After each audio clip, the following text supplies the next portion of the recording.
welcome to our Sunday evening Bible class format. We have classes for all ages. Most of the kids' ages are down the hall there, so if you need to make your way there for them. And we also have a college-age class here and young adults class over here. So, of course, Paul will teach us in a few minutes here in our auditorium class. Our first song this evening, we're going to sing a familiar one as they sort out a few things in the AV booth. So we probably won't have slides for this, but number 660, There Is a Habitation. We'll sing first, second, and fourth verses of this, and hopefully we will be ready to go shortly, at least, into Paul's lesson for the slides. So, There Is a Habitation.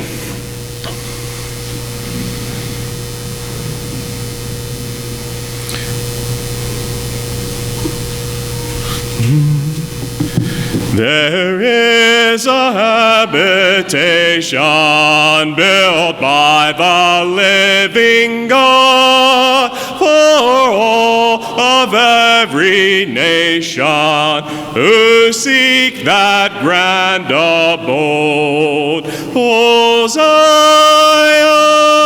Zion, I long thy gates to see. O Zion, Zion, when shall I dwell in thee? A city with foundations firm as eternal throne, nor wars nor desolations shall ever move a stone. O Zion, Zion, I long thy gates to see. O Zion, Zion, when shall I dwell in thee? Within its pearly portals, angelic armies sing, with glorified immortals, the praises of its King. O Zion, Zion, I long thy gates to see. O Zion, Zion, when shall I dwell in thee?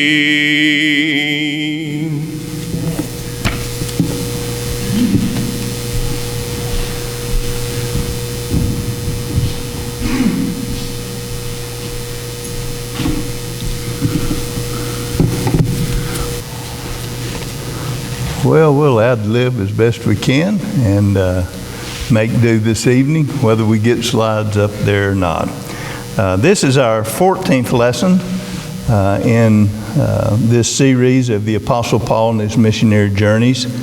You may remember that last week we followed Paul from Athens over to Corinth, a distance of some 40 miles, traveling west over the isthmus. And when Paul got to Corinth, he met some fellow Christians and fellow Jews by the name of Aquila and Priscilla, who were tent makers. And Paul joins up and evidently lives with Aquila and Priscilla and joins them in the tent making business. Shortly thereafter, his companions Silas and Timothy arrive from Macedonia and come and join him in his ministry there. During this time, Paul has been spending his Sabbath going to the synagogue and reasoning there with Jews and God-fearing Gentiles. He was evidently doing pretty well until finally the Jews got fed up with him and started blaspheming and made it rough on him. So Paul says, okay, I'm through with you. I'm going to go to the Gentiles. And he just had to go next door, which was a good thing. Went next door to the house of a man by the name of Titius Justus, and there he was able to continue his teaching. One significant convert from all of this was the ruler of the synagogue, a man by the name of Crispus, and then there were many other converts who were, according to the scripture, believed and were baptized. And that's where we stopped last time. So unless you have any questions, we'll proceed on to Acts chapter 18, verses 9 through 11. Okay, let's go. Now the Lord spoke to Paul in the night by a vision. Do not be afraid, but speak, and do not keep silent, for I am with you, and no one will attack you to hurt you. For I have many people in the city. And he continued there 1 year and 6 months, teaching the word of God among them. Well, the appearance of the risen Savior in a vision to Paul is a very significant event. But maybe the most significant thing are the words that he first says, do not be afraid. I think of the Apostle Paul, and I think of a man who had been stoned to death. Whether he actually died or was near death, I don't know. But that would be pretty significant. He had been beaten with rods, had received a lot of horrible treatment. And yet it seems like he was afraid. And for Paul to have fear is just kind of hard to imagine, but he did. In fact, in 1 Corinthians 2, verse 3, Paul says, I was with you in weakness, in fear, and in much trembling. In other words, Paul writes to the church at Corinth later, and he says, look, when I was there, I was afraid. And so here it bears it out with the Lord appearing to him in a vision. Again, evidently Paul had reached a point to where he was intimidated by these, and I call them rabid Jews. I mean, they were just vicious and very unscrupulous. They would do anything to get their way, and so they were really making it hard on the Apostle Paul. But the Lord reassured Paul, says, look, I'm with you. And I'm going to be with you. I want you to keep preaching. But the Lord promises him something. He says, nobody is going to hurt you. Now, I don't know about you, but that's really significant that the Lord promises Paul, nobody is going to hurt you. And that would be a very comforting, a very strengthening thing for someone in Paul's situation. And he gives a reason for making that promise to him. He says, I have many people who are going to become disciples here in Corinth. And so with this newfound confidence, Paul, the text states, remained there for 18 months. It was the second longest ministry on his missionary journeys where he stayed. Here 18 months. In Ephesus it's going to be for 3 years, but those are his 2 longest tenures. And that brings us to verses 12 through 13.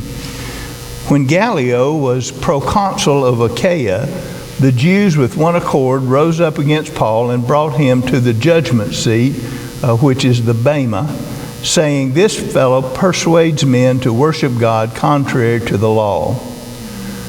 And so once again, the physician Luke inserts a chronological marker for us, which is very good. This time it's based upon the man who is the proconsul in Achaia, a man by the name of Gallio. Gallio was the son of the famous orator Seneca. He was the older brother of the writer and philosopher Seneca. And this man named Gallio. In the early part of the 20th century, an inscription was found at Delphi, let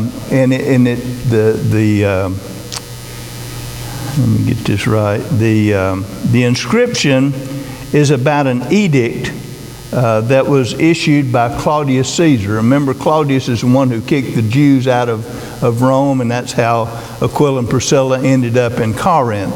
Well, the same Caesar, Claudius, issued an edict, and Gallio's name is outlined in red. Well, we can't really see it very well. G-A, there's the two lambdas. But anyway, Gallio's name appears there, and there were 9, just go ahead to the next slide, I'm off script. There's that same thing. There were 9 fragments in this inscription. Now the inscription, the edict that Claudius issued was, Delphi was an important place. That was where the oracles came. So it was a very important place. Well, it had become a ghost town. It was becoming a ghost town. Everybody was moving away. I don't know why, but they were moving away. So Claudius issues this edict, and he wants Gallio to do everything in his power to entice people to move to Delphi. It's part of Achaia, so him being the proconsul of Achaia, he was responsible for all that territory. So he says, I want you to do anything you can to get people to move to Delphi. And the dating of this inscription, well, really it's the edict itself, places the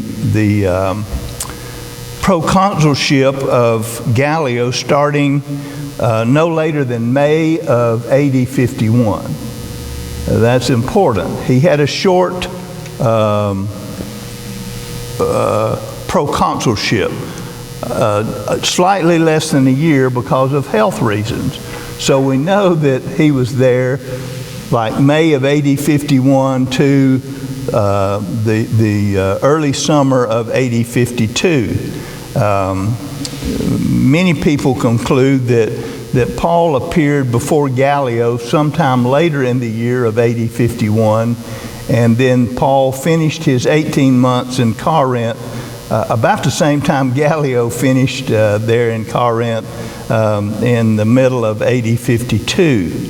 The Jews brought Paul before Gallio to the Bema, and I want to talk about this just a little bit. The Bema was known as the judgment seat. Here's the one in Corinth. It's in the marketplace or the agora of Corinth. This is called the Acrocorinth. Acro meaning upper or high, Corinth. So the upper part of Corinth, that's where the Temple of Aphrodite was. The infamous Temple of Aphrodite was on this. But many cities would have a place outside the place that was their fortress. They could escape to the top of this and it would be very defensible. And so if they were attacked, that would be a good place to be on top of this hill. So that was the Acrocorinth.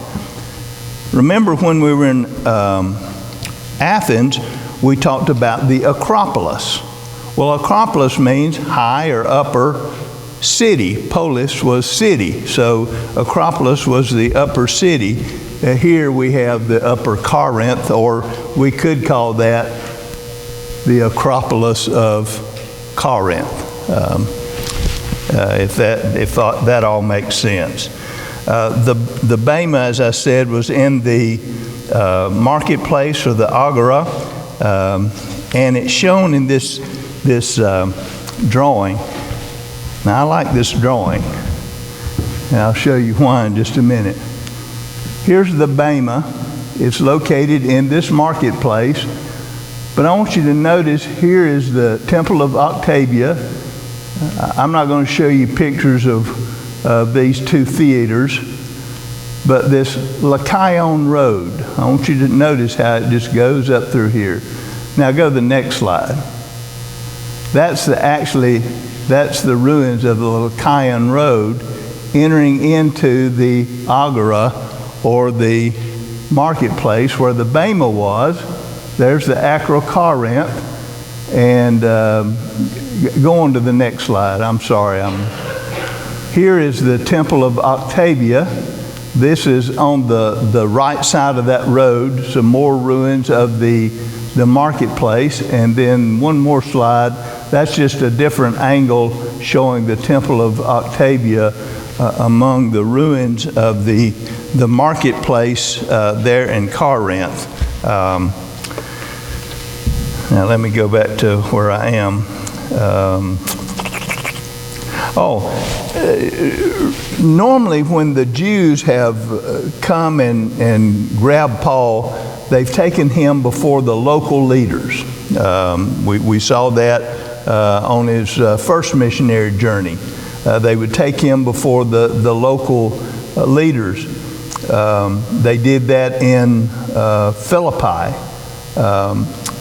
Here, they take him before the governor, if you will, of the whole province, which is kind of interesting. They didn't waste any time. They go for the big guns this time, but it backfired on them.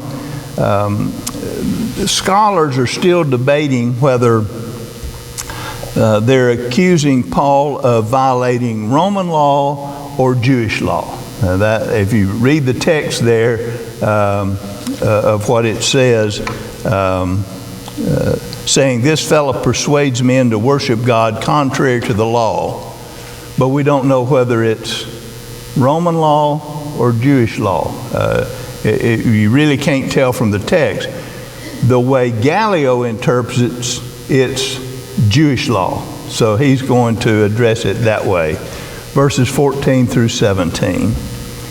"And when Paul was about to open his mouth, Gallio said to the Jews," now you can imagine, here's the Apostle Paul, he's brought before the governor, he's ready to open his mouth and speak. And before he can get a word out, I don't know if he was going to preach to Gallio, maybe he was going to start making his defense against these rabid Jews. Before he can say a word, Gallio said to the Jews, "If it were a matter of wrongdoing or wicked crimes, O Jews, there would be reason why I should bear with you.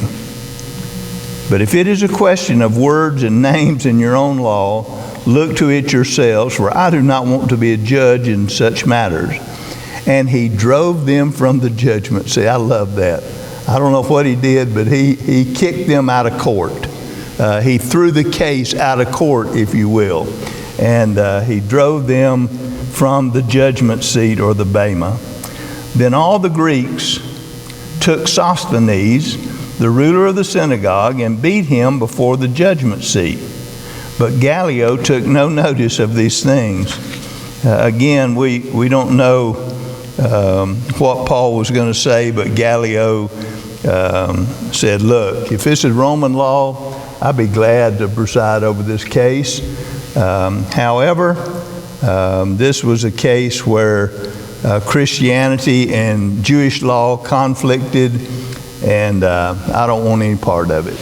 And he kicks the case out of court, saying, "The Jews, you need to take care of your own business." Verse 17 raises several questions because Greeks is not in the text. It's just not part of the text. So, did the local Gentiles take vengeance on Sosthenes, or did the Jews from the synagogue take vengeance on Sosthenes because he basically lost their case and didn't get a conviction on Paul? Sosthenes evidently had replaced Crispus as the ruler of the synagogue there in Corinth. And maybe because of his mistreatment, he may have become a Christian if this is the same Sosthenes mentioned in 1 Corinthians 1 and verse 1. It's also impossible to know if Gallio took no notice of the beating of Sosthenes or the proceedings against Paul. It's interesting that they beat him right in front of the judgment seat, but it says Gallio took notice of those things, which is just very interesting. Verses 18 through 21. So Paul still remained a good while. Then he took leave of the brethren and sailed for Syria, and Priscilla and Aquila were with him. He had his hair cut off at Cenchrea, for he had taken a vow. And he came to Ephesus and left them there, but he himself entered the synagogue and reasoned with the Jews. When they asked him to stay a longer time with them, he did not consent, but took leave of them, saying, I must by all means keep this coming feast in Jerusalem, but I will return again to you, God willing. And he sailed from Ephesus. It's interesting to me that Paul spent so much time in Corinth, 18 months, but in the book of Acts, it's such a short thing. We learn most of it from the letters to Corinth. That's where we learned so many things, and from some other letters. It says he remained a good while, literally many or considerable days. He remained there after his appearance before Gallio, but we have no way of knowing how long that time was. Just that he spent a total of 18 months there. But with his work evidently completed there in Corinth, he is ready to move on and return to Antioch and wind up this second missionary journey. There are some other points, though, that I want us to cover before we sail with Paul for Syria.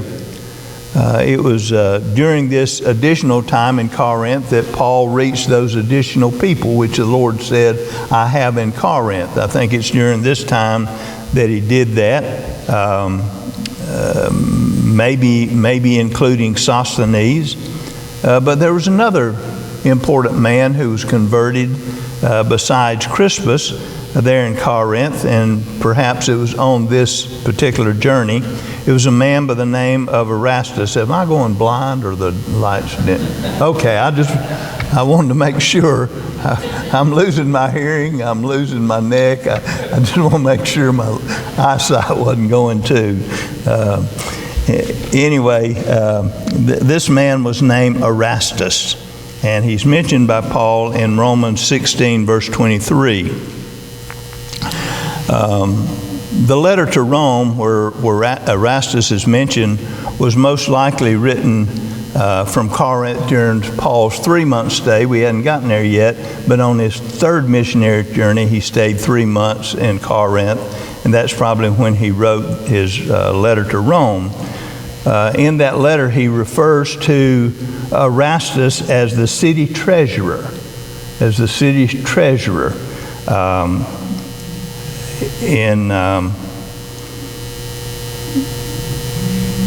I can't remember when it was. They found an inscription in Corinth. It dates to about 50 AD, and it identifies this man named Erastus.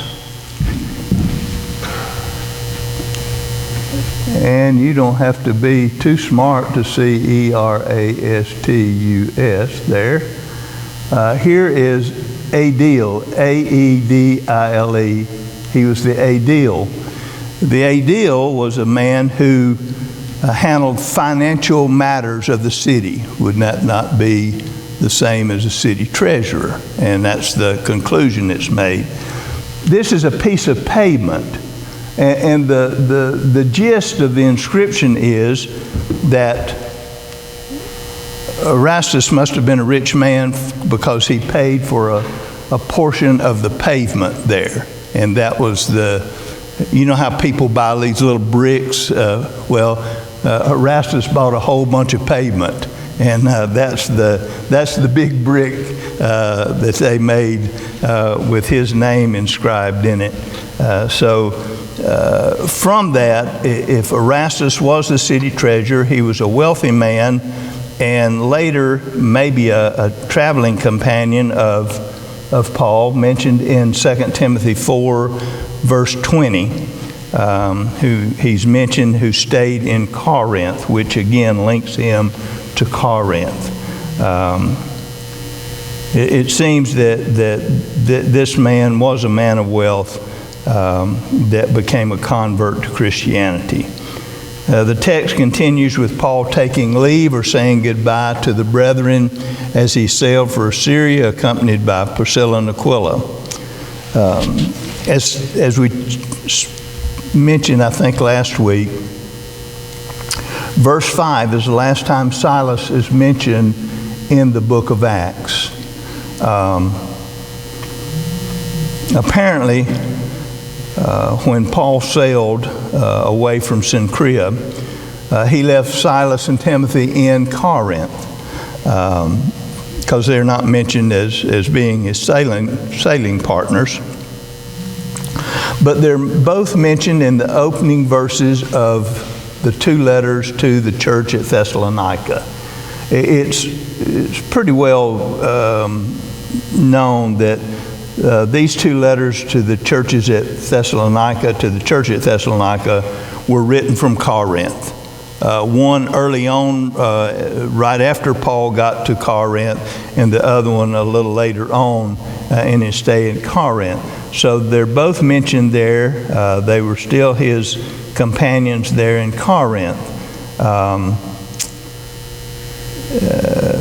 In those letters, Paul uses Silas's Latinized name of Silvanus. And that's how Peter addresses him. He calls him Silvanus in 1 Peter 5, verse 12. So Silas drops out of the picture, but he doesn't drop out of Christianity. He's still a part of it, and Peter mentions him later on. So Paul and Priscilla and Aquila must have walked the 6.5 miles eastward from Corinth to Caesarea. Caesarea being Corinth's port on the eastern side of them. Lycaon, which we talked about, the road, the street. Lycaon was the other port, the western port for Corinth. It had two ports, one on either side of the isthmus. So they walk over to Caesarea, and while they're there, one of the most interesting things that people want to spend a lot of time in is Paul got a haircut. It says he took a vow, and everybody wants to know or come up with reasons for him taking. We don't know. You can read till the I don't know if something comes home, cows come home. Don't know why. We just don't know. Some say it was a Nazarite vow, like from Numbers chapter 6. Again, don't know. Don't know. The best thing to do is just say, Paul got his hair cut off because he had taken a vow. And as you know, for Jewish people, vows were very important. Very important. Over and over it's stressed, don't renege on a vow you make to God. So it was very important. Paul had some reason for doing it, and he did it, and we'll leave it there. So then they sail across, Paul and Aquila and Priscilla, they sail across go out across the Saronic Gulf, and they go over to Ephesus. And they sail to Ephesus, and when they get there, it says Paul leaves them and he goes into the synagogue, which I think is very interesting. But Paul, as he normally does, he goes into the synagogue and he starts talking with the Jews there. They apparently were somewhat receptive to what Paul had to say, and they begged him to stay, which is kind of different from the reception he got in most places, but they wanted him to stay there longer. But Paul says, no, I've got to go on. I want to be in Jerusalem for a specific feast. Again, right now we don't know what feast that is, but he wants to get to Jerusalem in time for this feast. And he says, if God wills, I'll come back again. And he said, I want to, and if God wills, I will return. What we do know is that Paul leaves Aquila and Priscilla in Ephesus, and he goes on and sails eastward. Verse 22. Maybe we can finish this one. And when he had landed at Caesarea and gone up and greeted the church, he went down to Antioch. The voyage from Ephesus to Caesarea would have taken probably about a month with some stops along the way. Normally, if he's going to Caesarea, he would go to the port for Caesarea, which was Seleucus, but apparently the winds at that time of the year were not conducive to that, so he goes on into Caesarea. And the language, he went up and greeted the church. Well, did he greet the church at Caesarea? Well, the fact that it says he went up and greeted the church sounds like he went up to Jerusalem. And so most scholars believe he went on up to Jerusalem to greet the church. Not that the church at Jerusalem was over him or anything, but he went up there perhaps to just tell them how things had been going, maybe the letters that they had delivered to the churches there, who knows. But he went up to Jerusalem. It seems to be the common thing. And then he went down to Antioch. You go up to Jerusalem, you go down to Antioch or to Caesarea or any other places. So that brings him back to Antioch, and well, we'll just leave it there, because this brings to an end the second missionary journey. Rather than get started, because that bell ought to be ringing any moment now, I'm not going to